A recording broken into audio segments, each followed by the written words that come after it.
जिंदगी में कुछ बेहतर आपके लिए वेट कर रहा है। ये जिंदगी का सबसे ज्यादा बड़ा कोपिंग मैकेनिज्म है, क्योंकि हमें क्या लगता है कि आज हमारा समय खराब चल रहा है तो कुछ बेहतर हमारे लिए कल को वेट कर रहा है। और ये हम सांत्वना देने के लिए, बंदों को शांत करने के लिए, ये कई बार सामने वालों को हम बताते हैं कि आज तुम्हारा खराब है लेकिन कल तुम्हारे लिए बेहतर चीजें वेट कर रही है, तो तुम्हें घबराने की आवश्यकता नहीं है। ये मोटिवेशन के लिए अच्छा है, सुनने में बहुत अच्छा लगता है, मजा आता है, पर इस बात का वास्तविकता से कोई लेना देना नहीं है। और जहां भी प्रैक्टिकलिटी से दूर हट के बात होती है, उन चीजों के लिए मेरे को आना पड़ता है वीडियो बनाने के लिए। तो सबसे इंपॉर्टेंट इस चीज में यह समझना जरूरी है कि हम ये बोल क्यों रहे हैं। क्योंकि इंसान हमेशा पॉजिटिव सोचना चाहता है, इंसान सोचना चाहता है कि भविष्य बेहतर हो, पर भविष्य बेहतर हो भी सकता है, नहीं भी हो सकता, वहां अनसर्टेनिटी है। गारंटी दुनिया में कोई किसी भी चीज की नहीं है। यह बात हमको ध्यान से समझनी पड़ेगी। एक छोटी सी कहानी के साथ शुरुआत करेंगे, उसके बाद पॉइंट्स के बारे में बात करेंगे। तो दो शेर होते हैं, जंगल में काफी खराब हालत चल रही होती है, शिकार की बहुत कमी रहती है। तो एक शेर बड़ी मुश्किल से मेहनत करके एक हिरण के पीछे भागता है और बुरी तरह से फेल हो जाता है, एनर्जी वेस्ट। हिरण के पीछे वो भागा, हिरण को वो पकड़ नहीं पाया, पेट उसका अब भी खाली है, और अब उसने जो एनर्जी एक्सपेंडिचर कर दिया है भागने के बाद, वो एनर्जी एक्सपेंडिचर भी अब उसके लिए दिक्कत बन चुका है। तो दूसरा शेर उससे आके बोलता है कि अरे ये तो पतला दुबला हिरण था, तेरे को बेहतर हिरण मिलेगा, तेरे को बड़े क्वालिटी का हिरण मिलेगा, और हिरण छोड़, तेरे को तो पूरा भैंसा मिलेगा, मोटा, पेट भर देगा तेरा हफ्तों हफ्तों के लिए।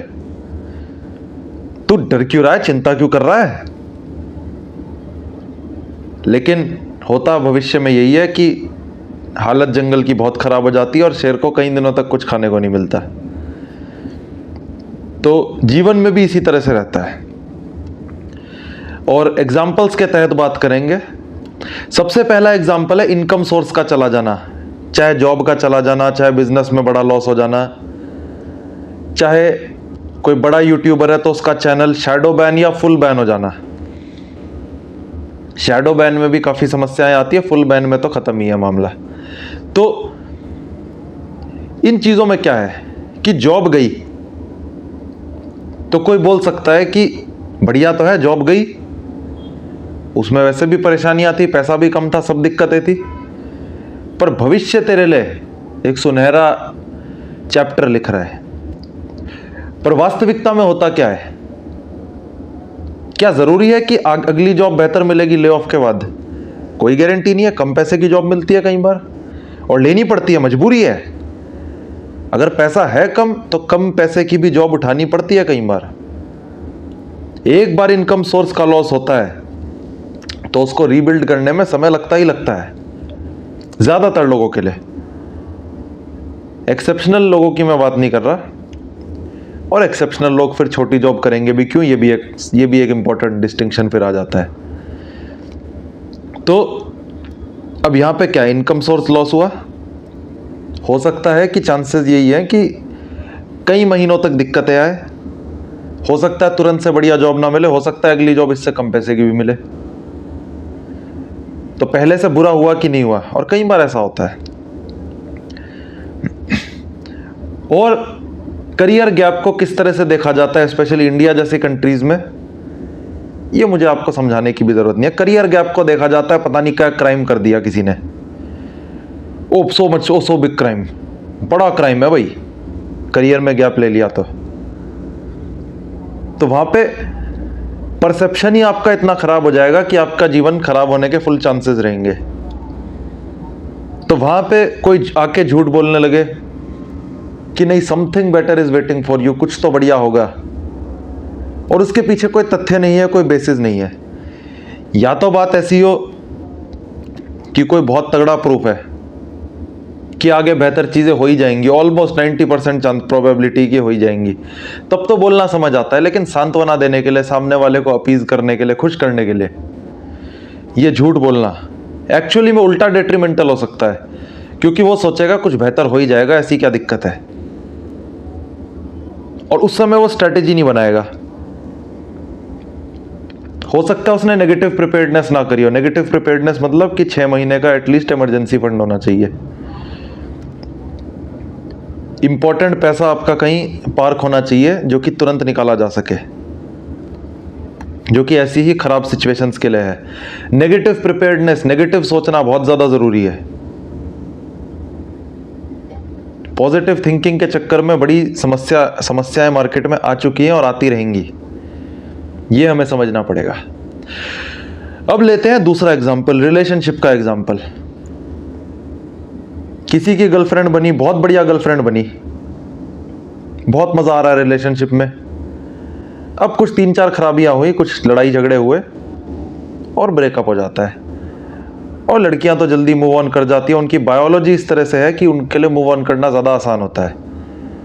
इवन दो दिक्कत उनको भी आती है, बट लड़कों को एक्सट्रीम लेवल पे ज़्यादा दिक्कतें आती है। अब ये जो लड़कों को ज़्यादा दिक्कतें आ रही हैं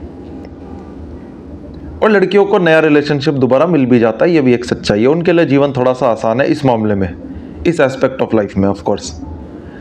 अब क्या है, जो लड़के हैं वो परेशान है, वो दुखी है, तो दोस्त आके बोलता है ये लड़की तो पहले ही तेरे लिए अच्छी नहीं थी, अच्छा है गई, तेरे लिए बेहतर लड़कियां इंतजार कर रही हैं, मार्केट खुला है, there are plenty of fish in the sea. बेकार की बात है, इतना आसान रह नहीं जाता।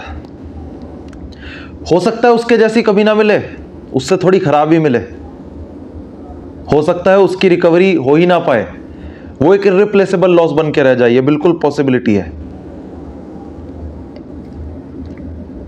लेकिन ये सोच लेना कि कल को कुछ बेहतर हो ही जाएगा, गारंटी किसी चीज की नहीं है। वही बात आ जाती है यहां पे भी, इस एग्जांपल में भी, कि गारंटी किसी चीज की नहीं है। हम आज जो सोच के बैठे हैं कि आज हमारा खराब टाइम है, कल को अच्छा होगा, इस सोच में बहुत दिक्कत है, क्योंकि हम प्रैक्टिकल नहीं हो रहे, हम स्ट्रेटेजी नहीं बना रहे। अब जो लड़का लड़की की याद में बैठ गया, परेशान है कि मुझे कल को बेहतर लड़की मिलेगी, क्या वो दुख में है एक तरफ, दूसरी तरफ सुख में है कि भाई कल को कुछ अच्छा हो जाएगा, पर क्या वो स्ट्रेटेजी बन रही है कि आगे इस तरह का कुछ ना हो? क्या वो नेगेटिव प्रिपेयर्डनेस हो रही है? वो चीज एक इंपॉर्टेंट है समझनी। नेगेटिव प्रिपेयर्डनेस का इंपॉर्टेंस बहुत ज्यादा है आज की डेट में, 2026 की रेंज में जब हम बात कर रहे हैं ये। अब तीसरे पॉइंट पे आ जाते हैं कि अगर सिचुएशन आज खराब है और उसके ऊपर काम नहीं किया गया तो सिचुएशन को वर्स होने में समय नहीं लगेगा। सिर्फ ये सोच लेना कि चीजें बेहतर हो जाएंगी अपने आप ही, ये बिल्कुल बेकार की बात है। आपको अपनी तरफ से बहुत ज्यादा एक्शन लेने पड़ेंगे। जिंदगी एक्चुअली में जीना बहुत ज्यादा मुश्किल है। कोई भी बोले लाइफ इज इजी, बेकार की बात। लाइफ एक्चुअली में काफी मुश्किल है, और खुश होने के लिए, जीवन में बढ़िया काम करने के लिए बहुत मेहनत लगती है। सैक्रिफाइसेस अनंत मांगता है जीवन, और बार बार मांगता है, और हर एक पड़ाव पे मांगता है, हर एक सीढ़ी पे मांगता है, और मांगता ही रहेगा बुढ़ापे तक। ऐसी ऐसी प्रॉब्लम्स लाके खड़ी करेगा कि आपने पहले अगर 1000 सॉल्व करी थी, 1001वीं ऐसी प्रॉब्लम आएगी जो कि बहुत भारी होगी।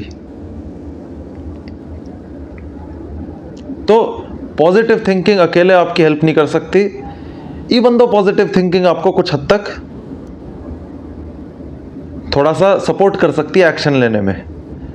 इन द सेंस अगर बिल्कुल ही जीरो पे होप है, फिर तो कोई और ही डायरेक्शन में ना निकल जाओ आप। वो भी एक जरूरी है इस चीज समझना कि थोड़ी बहुत होप, थोड़ा बहुत पॉजिटिव थिंकिंग हल्की फुल्की होनी चाहिए, कोई बहुत ज्यादा भारी चीज नहीं होनी चाहिए। भारी चीज होनी चाहिए नेगेटिव प्रिपेयर्डनेस और स्ट्रैटेजी अपने जीवन को जीने की। और स्ट्रैटेजी बनाना, प्लानिंग करना, वो सबसे ज्यादा इंपॉर्टेंट है। पैसे के बारे में प्लानिंग करना, रिलेशनशिप्स के बारे में प्लानिंग करना, करियर के बारे में प्लानिंग करना, ये सब चीजें बहुत ज्यादा इंपॉर्टेंट है। और प्लानिंग करते हुए कंटिंजेंसी प्लान भी बनाया जाता है कि प्लान ए फेल हुआ, बी प्लान आया, बी फेल हुआ, सी प्लान आया। और ये नेगेटिव सोच के ही आएगा कि इसमें बुरे से बुरा इफेक्ट अगर ये हुआ तो मैं ये करूंगा, इस बी प्लान में बुरे से बुरा कुछ हुआ तो मैं ये सी करूंगा। ऑप्शंस अपने पास बहुत ज़्यादा अच्छे से रखने चाहिए हमको कि भविष्य में कुछ हो जाएगा ये सोचकर हम नहीं बैठ सकते, हम अपनी स्ट्रैटेजीज को दांव पे नहीं लगा सकते।